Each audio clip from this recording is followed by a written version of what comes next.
this morning I thought it'd be important for us to have a segment where we would look at the personal perspective and experience of a mother that has two daughters that are 1 year apart. And so I've asked Monica Gherghel, which again, she's a member of our church at Elim Christian Pentecostal Church in Brisbane, to share a little bit about her perspective and experience in having two daughters 1 year apart. We know that Sarah and Tiana are just 1 year apart. And we also know how vital and important those years are in between 9 and 15. And Sarah and Tiana were removed from their family when Tiana was only 9 and Sarah was 10. And now they're going on 13 and 14. Those are so important, those years. And so I've asked Monica Gherghel to share a little bit about her personal experience and perspective during those vital years. Sister Monica. Good morning, everyone. My name is Monica Gherghel, and I stand before you today as a member of the Elim Pentecostal Church, as a person who belongs to the Romanian community. And I wanted to share a little bit about my life, my family, and my story because I think it is important to know. I was just 7 years old when this great nation of Australia welcomed yet another migrant family to its shores. My parents fled when the then communist Romania was an oppressed nation where freedom was limited and hope was scarce. They risked everything to give my sister and me a better life and a brighter future. Like so many migrants, they left behind everything they knew because they believed Australia would offer opportunities they could never have imagined, and in many ways it did. But soon, they discovered that although they had escaped an oppressive country, they had not escaped the struggles within themselves. They had come to a better country, but they were still carrying wounded hearts. They needed healing that would transform their lives for the better. And that healing came when they found Jesus Christ. Their faith transformed them. It transformed our family. Looking back, I can honestly say that the greatest gift my parents ever gave me was not a home, not an education, or financial security. It was their faith. It shaped my character, gave me purpose, taught me compassion, and made me the woman that I am today. That same faith has blessed me with a fulfilling life as a wife and as a mother to 6 beautiful children. My first two were daughters, Elizabeth and Jasmine, just born 11 months apart. Like every mother, I dreamed of watching all my children grow, but I also knew the deepest pain a mother can ever experience.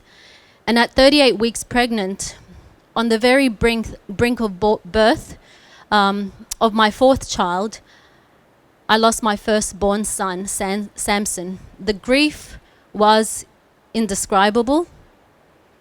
And what is interesting is that his name was Samson, and today we are here for the Samson family. No parent should ever have to bury their child, but over time I came to accept that he was gone, yet I was comforted by the hope that one day I will see him again.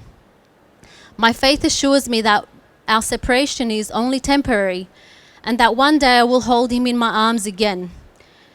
Yet there is another loss that is almost impossible for me to comprehend, and that is to lose a child, not because they have died, but because one has ripped them from you, from your arms, and have them somewhere out there, somewhere, but not with you.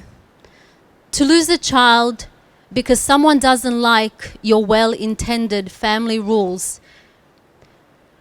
To love them with every part of your being. To wake up every morning wondering how they are.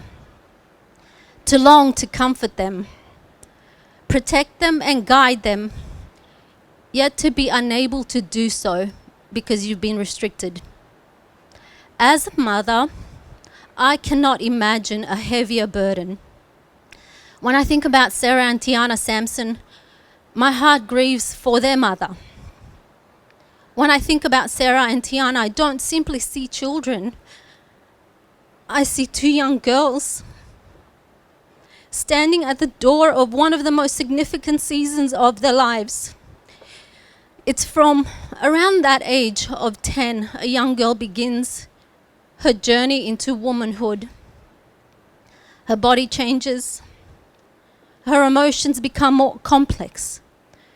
She begins asking questions about who she is, where she belongs, and what her future will look like.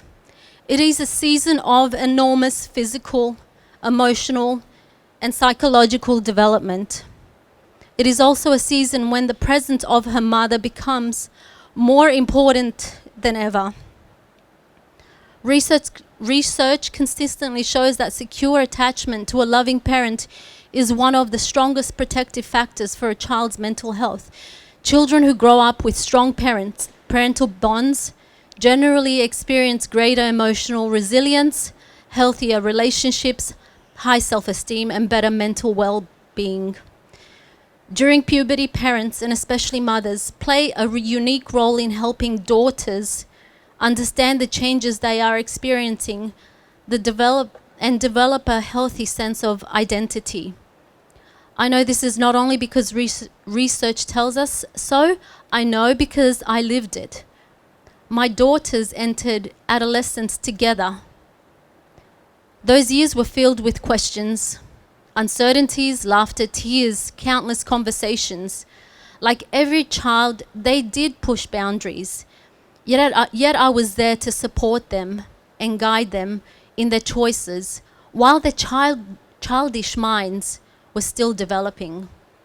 Looking back now, I realize that my greatest achievement was not simply raising them, it was being present. As they grew, I became more than their mother. I became their safe place. Someone they could trust without fear of judgment, someone they could laugh with, someone they could cry with when relationships failed and new ones were born, someone they could come to when life became overwhelming. Sometimes they needed advice, sometimes they needed correction, and sometimes they needed wisdom. And sometimes they needed nothing more than a hug and the reassurance that tomorrow would be a better place. Bianca has been robbed of that.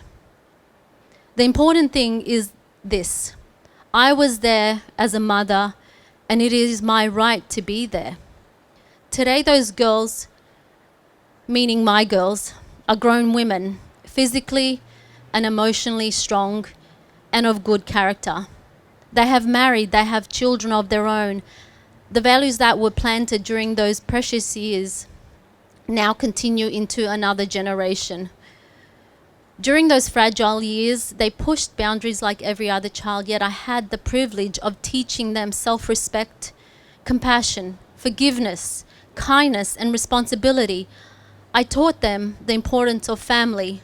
I taught them to love others as Christ loved us, to honor God in all they did, to make choices that reflected integrity and faith. None of those lessons happened in one conversation, or over the phone, or over simple meetings. They happened over thousands of ordinary moments around the dinner tables, on the school drive, and did we have many conversations on those drives, when folding washing together, during difficult friendships, late at night when tears flowed over broken hearts and unanswered questions, during early morning walks where we could bond and concrete that relationship even more, during conversations about becoming young women. These are moments no institute can manufacture or replace, no program, no institute, however well-intended, can substitute for the daily love, wisdom, and presence of a devoted mother. Developmental psychologists recognize early adolescence as one of the most sensitive periods of human development after childhood. During this stage, children rely heavily on trusted caregivers for emotional security, identity, and stability. Research has shown that unnecessary separation from loving parents can increase the risk of anxiety, depression, attachments, difficulties, and long-term emotional distress. While there are circumstances where children must be protected from harm, when children are safe with loving parents, preserving that bond is widely recognized as being in their best interest. Children belong with the people who know them best, the people who understand their fears without words, the people who celebrate every success, the people who wipe away every tear, and the people who willingly sacrifice everything for them. I was there for the countless hospital appointments and later spinal surgery for one of my girls. I was there when she opened her eyes. And that's what she needed. She needed me. Tiana and Sarah would be going through similar things. They need their mother to be there when they open their eyes, when they have questions, and when fear overcomes them. I was there for countless school events and state sporting achievements. I was there for the ups and downs. I was there because I wanted to care and guide my girls, protect them and nurture them in the journey to independence. Bianca should be able to be there for her girls as well. There is no love like the love of a mother. Long before a child takes her first breath, a mother carries another heart beneath her own heart. For 9 months, she nurtures life. Every heartbeat, every kick, every passing day deepens a bond unlike any other. Before anyone else loved you, your mother loved you first. She dreamed of you before she met you.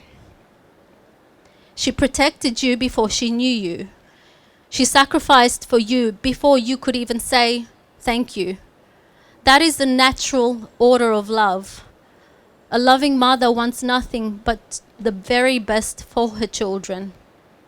This is why a decision that separates children from loving parents should never have been taken lightly.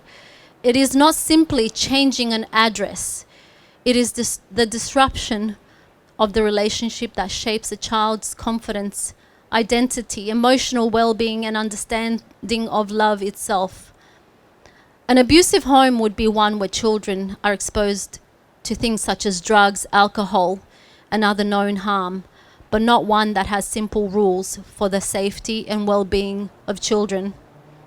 Sarah and Tiana deserve whatever child deserves, to grow up surrounded by the love of their family, to have a mother they can run to have parents who guide them from childhood into adulthood, to learn not only through words but through daily example, because children do not simply need food, clothing, and shelter.